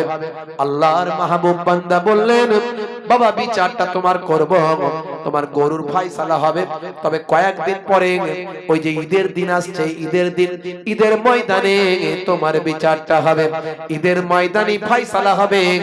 আর জনগণকে বলে দিও সেদিন একটা কিয়ামতের নমুনা দেখা যাবে, কিয়ামতের মাঠের, কিয়ামতের দিনের অবস্থার একটা নমুনা সেদিন দেখা যাবে। হে তরুণ যুবকেরা, হে আমার বন্ধুরা, এমন সময় দেখতে পাওয়া যায় ওই গরুটা যে হারিয়েছিল, এই গরুটা খোঁজাখুঁজি চলছে, চারিদিকে লোকজন পাঠিয়েছে, কোথাও গরু খুঁজে পাওয়া যাচ্ছে না। একজন জাসুসি করা গোয়েন্দা মহিলা লাগিয়ে বলল একটু চারিদিকে প্রত্যেকের ঘরগুলো খবর নাও। সে ঘরগুলো খবর নিয়ে দেখো, যদি তুমি গরুর তথ্য দিতে পারো তোমাকে মোটা পুরস্কার দেওয়া হবে। ওদিকে গরুটা ভাই আমার আল্লাহর কুদরতি ক্ষমতায় জঙ্গলের ভিতরে গিয়ে হাজির হচ্ছে। ওদিকে বাবা একটা ঘটনা ঘটেছে মাঝখানে। সে ঘটনাটা কি? সে ঘটনা হলো ওই বৃদ্ধা মহিলার সন্তান, ওই যে মানুষটি, লোকটি, সেই লোকটি প্রতিদিন আনার খেতে খেতে আর পানি খেতে খেতে সে বোর ফিল করছে। মাকে বলছে, মা আর প্রতিদিন একই খাবার আমি খেতে চাই না। কি করবে? বলছে, মাগো এই আনার দুটো চারটে তুলে নিয়ে চলে যাব, নিয়ে বাজারে যাব, বাজারে গিয়ে বিক্রি করে যে পয়সা পাবো সে পয়সা দিয়ে কিছু অন্য খাবার নিয়ে আসবো, নিয়ে এসে ওই খাবার খেয়ে একটু মুখের স্বাদটা পরিবর্তন করব। মা বলছে, বাবা এটা করতে যেও না, আল্লাহর কুদরতি আল্লাহ আমাদের দান করছে, এই অবাধ্য হতে যেও না, আল্লাহ নারাজ হবে।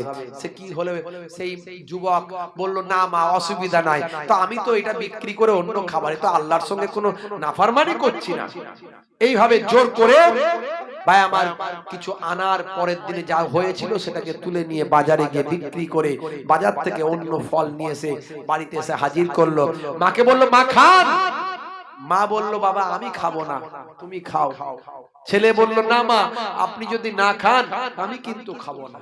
নিরুপায় হয়ে মাও খেলো। পরের দিন ইবাদত বন্দেগী করে সকালবেলা আবার এই নাহারের পাশে আনারের গাছ থেকে আনার আনতে গিয়ে দেখে আনার আল্লাহ আর দেননি।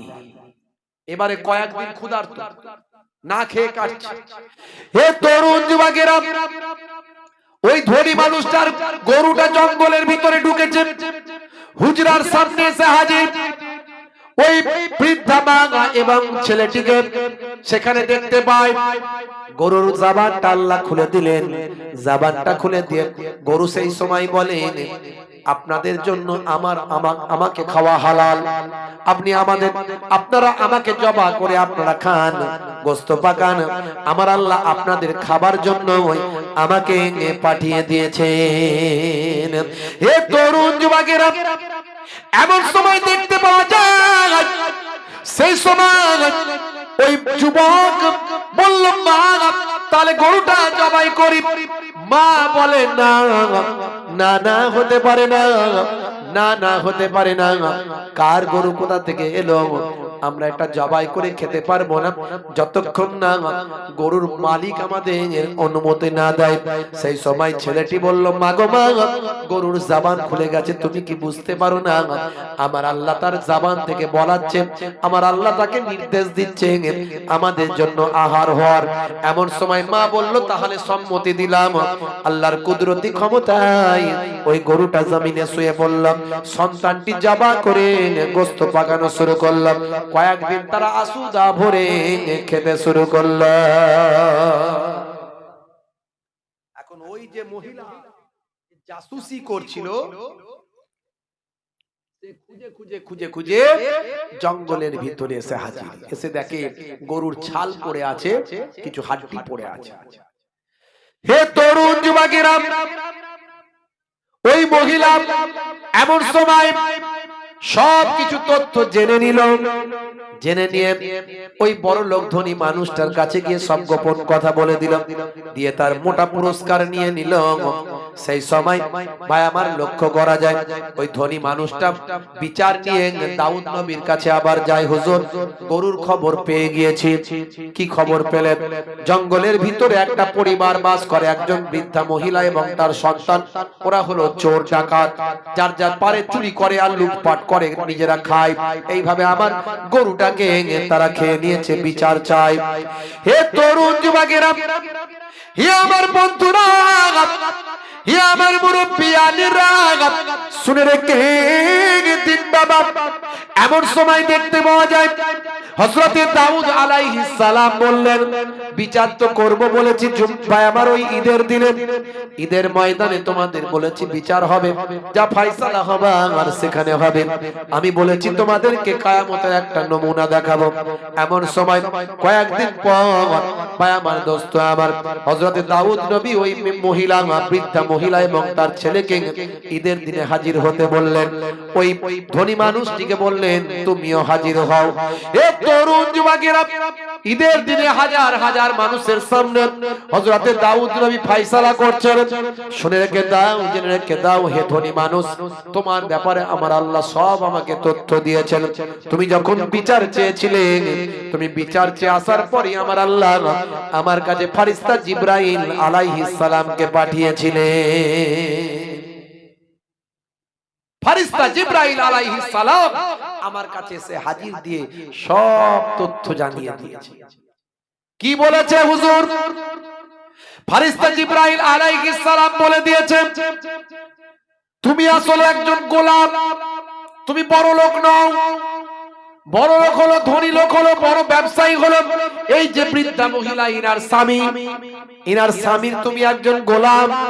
সিরিয়ায় ব্যবসা করতে গিয়েছিল ইনার স্বামী, তুমি তার সরলতার সুযোগ নিয়ে তাকে হত্যা করে তার সমস্ত মাল সম্পত্তি বিক্রি করে তুমি আজকে ধনী লোক হয়ে গেছো। শুনে রেখে দাও, জেনে রেখে দাও, আমার আল্লাহর ফয়সালা এসে গিয়েছে। তোমার উপর সবকিছু তথ্য আমার আল্লাহর পক্ষ থেকে জানানো হয়েছে। ধনী মানুষটা বললে, হুজুর আমি এসব কথা শুনতে আসিনি, আমি এসেছি বিচার চাইতে।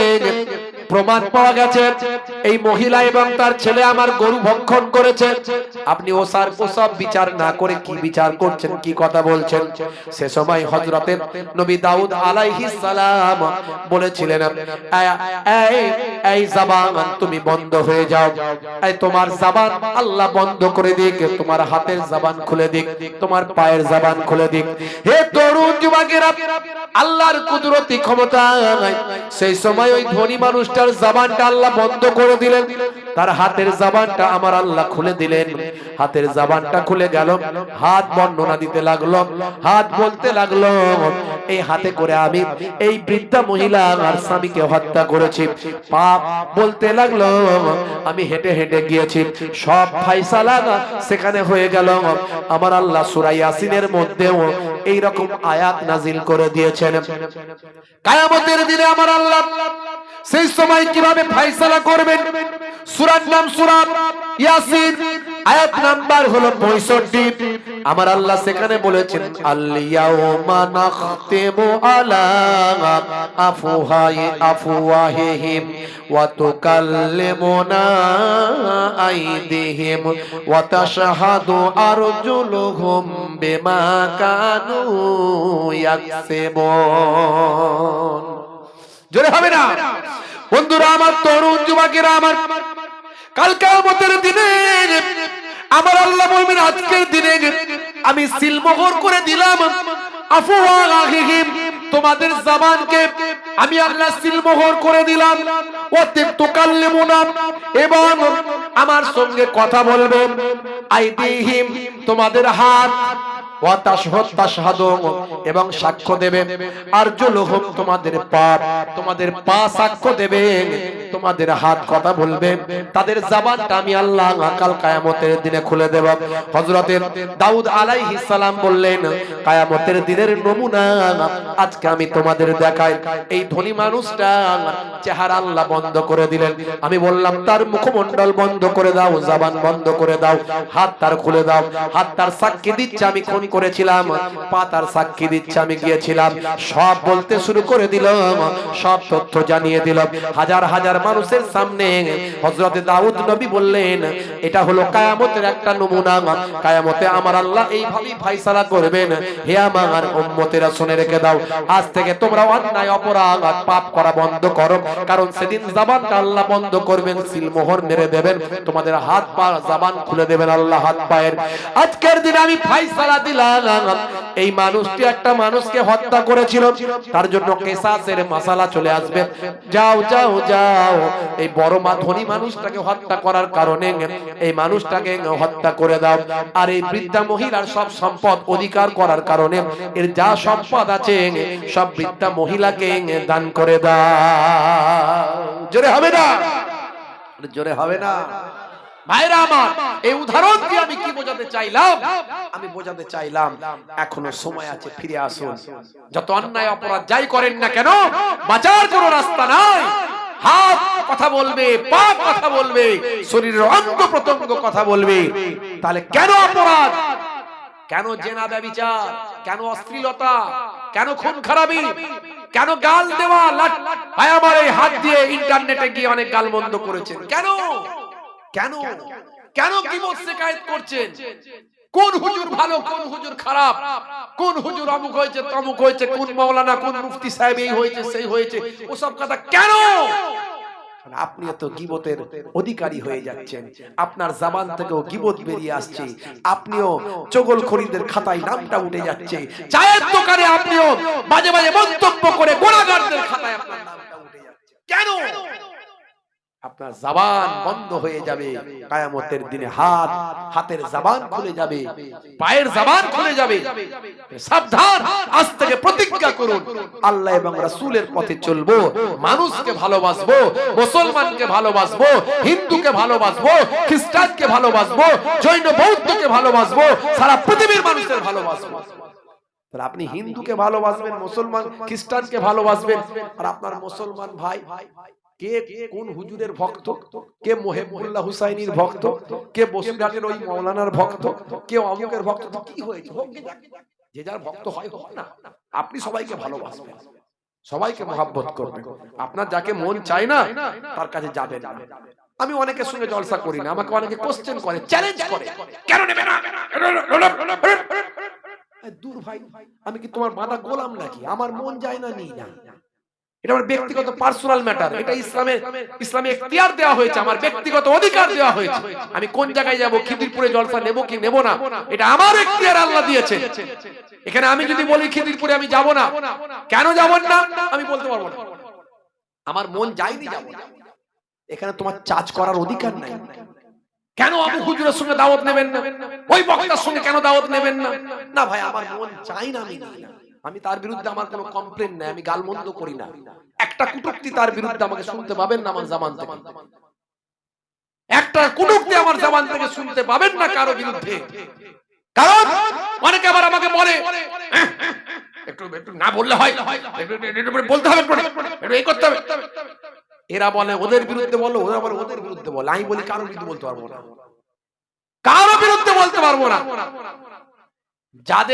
যাদের কথা বলছো তারা সব জ্ঞানী মানুষ, তারা সব জ্ঞানী, সব জানে, তারা সব জ্ঞানী মানুষ, তারা আল্লাহর কাছে তাদের বলে দেবে কেন তারা বলেছে, কি করেছে না করেছে। আমি ভাই কারো কথা বলতে পারবো না, আমার কাউকে পছন্দ হয় না, আমি তার সঙ্গে থাকি না, মিটে গেল ঝামেলা। ভাইরা আমার, আখিরি জামানা, আমি বলি তাই, যারা বলেন যে আমাকে ভাইজান ভাইজান করেন, যারা আমাকে বলেন ভাইজান আপনাকে ভালো লাগে, আমি বলি সাবধান, যদি আমাকে ভালোবাসেন তাহলে অন্তত আমি যে থিওরিটা ফলো করি সেটা ফলো করুন, বাঁচবে। কঠিন পরিস্থিতি, সকালবেলা আল্লাহর নবী বলেন সকালবেলা মুসলমান ঈমানদার থাকবে, সন্ধ্যাবেলা কাফের। يصبح الرجل مؤمنا ويمسي كافرا ويمسي مؤمنا ويصبح كافرا يبيع دينه بعرض من الدنيا। মানুষ সকালবেলা মুমিন থাকবে, সন্ধ্যাবেলা কাফের হয়ে যাবে, সন্ধ্যাবেলা কাফের থাকবে, সকালবেলা মুমিন হয়ে যাবে। তারা দ্বীনকে বিক্রি করে দেবে দুনিয়ার স্বার্থে, আমার গদির জন্য, আমার চেয়ারের জন্য, আমার হুজুরির জন্য, আমার মাওলানাগিরির জন্য, আমার পীরগিরির জন্য আমাদের ঈমানটাকে, দ্বীনটাকে আমরা বিক্রি করে ফেলবো। আখেরি জামানা কঠিন।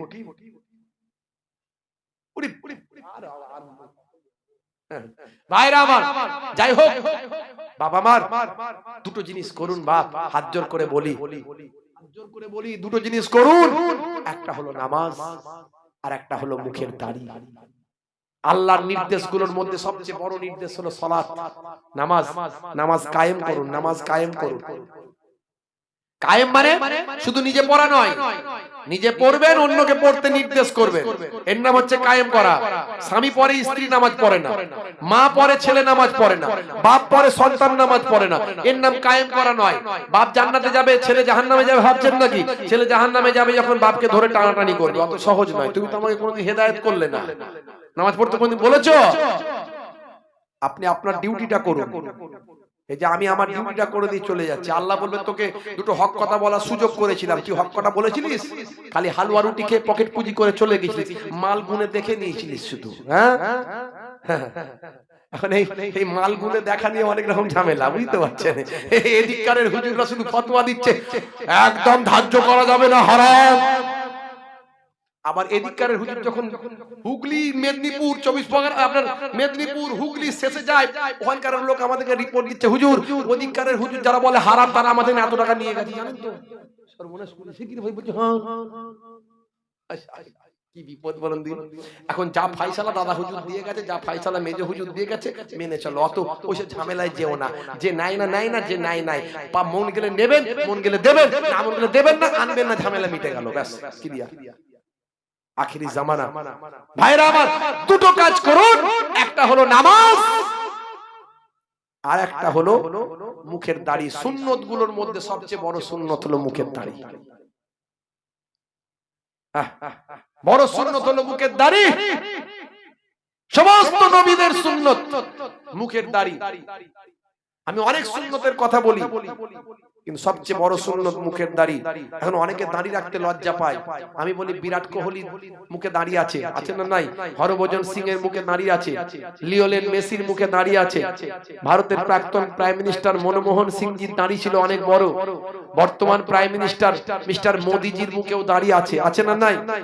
হ্যাঁ, দাড়ি এখন ফ্যাশন, দাড়ি এখন সৌন্দর্য। কিন্তু তুমি যদি বলো যে দাড়ি সৌন্দর্যের জন্য রেখেছি, ফ্যাশন দাড়ি রেখেছি, ওই দাড়ির দাম আল্লাহর দরবারে 1 পয়সাও নাই। আর যদি বলো দাড়িটা আমি ওই ছোট ছোটই রেখেছি, কিন্তু নবীর সুন্নত মনে করে রেখেছি হুজুর, হতে পারে ওই দাড়িটা তোমার এত মূল্যবান হতে পারে, তুমি কবরে যাওয়ার পরে মুনকার নাকির ফেরেশতা যখন বলবে মান রব্বুকা, দেখতে পাবে নবীর সুন্নত বলে মুখে দাড়িটা রাখা, হতে পারে ওই দাড়িটাই হবে নাজাতের জারিয়া। জোরে হবে না? দুটো জিনিস নিয়ে বাড়ি চলে গেলে জীবন ধন্য হবে। 70% অন্যায় অপরাধ আপনার কাছ থেকে সরে পালিয়ে যাবে। একটা হলো নামাজ, 2 নাম্বার হলো দাড়ি। বলুন ইনশাআল্লাহ, বলুন ইনশাআল্লাহ। হাত তুলে দেখান তো কারা কারা নামাজি হবেন, হাত তুলে দেখান। অনেকে তুলছেন না, তার মানে কি নামাজি হব না? একটু হাত তুলে দেখান। ক্যান্সার আল্লাহ দিতে পারে না? একটু হাতটা তুলে রাখবেন। ক্যান্সার আল্লাহ দিতে পারে না, টিউমার প্যারালাইজ হতে পারে না, হার্ট অ্যাটাক হতে পারে না। হে যুবক, তুমি আজ বেঁচে আছো, কাল বেঁচে নাও থাকতে পারো। প্রতিজ্ঞা করো, হাত নামান, প্রতিজ্ঞা করেন নামাজি হয়ে যাবেন। দাঁড়িয়ে নামাজ পড়তে পারেন না, বসে পড়ুন। বসে পড়তে পারেন না, শুয়ে পড়ুন। অনেক নামাজ পড়তে পারেন না, ফরজ ওয়াজিবটা পড়ুন, সুন্নতে মুআক্কাদাটা পড়ুন, পড়ে নিয়ে ঘুমান। নামাজ ছাড়বেন না। খেতে দেরি হলে খাবারটা যেন যখনই পাই তখনই খাই। নামাজে যদি কাজা হয়ে যায়, যখনই সুযোগ আসবে তখনই নামাজটা কাজাটা পড়ে নিন, জীবনটা ধন্য হবে। বাবা আমার নানাজান ছোট হুজুর কেবলা বলতেন, বাবা রেগে গিয়ে বলতেন নামাজের কথা বলতে বলতে, কি দিয়ে বোঝালে বুঝবে বাবা? ঝুড়া আর কোদাল দিয়ে বোঝাবো? হ্যাঁ, ঝুড়া আর কোদাল দিয়ে বোঝালে বুঝবে? আমার দাদা জান পীরনগরী হুজুর পীর কেবলা রাহমাতুল্লাহ আলাইহি বলতেন, বাবা দিনে রাতে 5 বার নামাজ পড়তে, 5 বার নামাজ পড়তে 12 মিনিট করে সময় দিলে 1 ঘন্টা, 1 ঘন্টায় 5 বারের নামাজ, 5 ওয়াক্তের নামাজ পড়তে 1 ঘন্টা লাগে। 1 ঘন্টা নামাজে দিলে 23 ঘন্টা কামিয়াবি করবেন আল্লাহ। তুমি কি চাও না তোমার 23 ঘন্টা কামিয়াবি হোক? আল্লাহ নিজেই তো বলেছেন, হাইয়া আলাস সালাহ, এসো নামাজের দিকে এসো, এলে কি হবে? হাইয়া আলাল ফালাহ, আমি আল্লাহ তোমাকে কামিয়াবি দান করে দেব। কামিয়াবির দিকে এসো, কল্যাণের দিকে এসো। জি হ্যাঁ ভাইরা আমার, আজানে আছে 12টা লাইন, তার মানে 12 মাস নামাজ। আজানে আছে 50টা শব্দ, তার মানে 5 ওয়াক্ত নামাজে 50 ওয়াক্তের সওয়াব। আজানে আছে 17টা অক্ষর, তার মানে ভাই আমার 17টা অক্ষর আজানে আছে, তার মানে ভাইরা আমার, তরুণ যুবকেরা আমার, 17 রাকাত ফরজ, 2 রাকাত ফজরের, 4 রাকাত জোহরের, 4 রাকাত আসরের, আর 3 রাকাত মাগরিবের, 4 রাকাত এশার, মোট 17 রাকাত।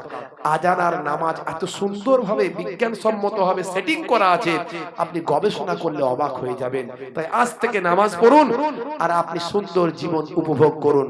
ওয়াক্ত যে হলো ওযু করো, মসজিদে চলো, খোদার হুকুম পালন করো, নামাজটা পড়ো, ওয়াক্ত যে হলো ওযু করো, মসজিদে চলো, দিন রাত 5 ওয়াক্ত নামাজ পড়লে পাবে ভাই জান্নাত। জোরে হবে না? ফজরের সময় হলে মসজিদ যাও তুমি চলে, থেকো না বিছানায় শুয়ে, খোদা দেন রহমত ঢেলে। জোহরের সময় হলে কাজটা দাও তুমি ছেড়ে, কিছু সময় দাও নামাজে, সফলতা আসবে চলে। মাগরিবের ওয়াক্ত আসিলে মসজিদ যাও তুমি চলে, কবরের আযাব থেকে মুক্তি প্রভু দেবে। ওয়াক্ত যে হলো ওযু করো, মসজিদে চলো, খোদার হুকুম পালন করো, নামাজটা পড়ো। ওয়াক্ত যে হলো ওযু করো, মসজিদে চলো, দিন রাত 5 ওয়াক্ত নামাজ পড়লে পাবে ভাই জান্নাত। বলুন না ইনশাআল্লাহ। আমার মায়েরা বোনেরা, আপনারাও নামাজ ছাড়বেন না। নামাজ সবাইয়ের জন্য, রোজা সবাইয়ের জন্য। মায়েরা বোনেরা দুটো কাজ করবেন, স্বামীর দেখাশোনা খেদমত, স্বামী যেন না বলে আমার স্ত্রী আমার কথা শোনে না, এটা যেন না হয়। আর 3 না 4 নাম্বার হলো একটু পর্দা, বাইরে যদি একান্তই বেরোতে হয় মোটা চাদর মোটা ওড়না গায়ে দিয়ে নিজের সম্মান ইজ্জতকে বাঁচিয়ে বাইরে বেরোবেন, প্রয়োজন হলে বেরোবেন, না হলে বেরোবেন না। এই 4টে কাজ করলে 8টা জান্নাতের দরজা আল্লাহ খুলে দেবেন। জোরে বলুন সুবহানাল্লাহ। ভাইরা আমার, যাই হোক আপনাদের কাছ থেকে বিদায় নেব। যাওয়ার আগে একটুখানি আপনাদের এই পাক মাহফিলের জন্য একটু বলবো। একবার মহাব্বতের সঙ্গে দরুদ শরীফ আল্লাহুম্মা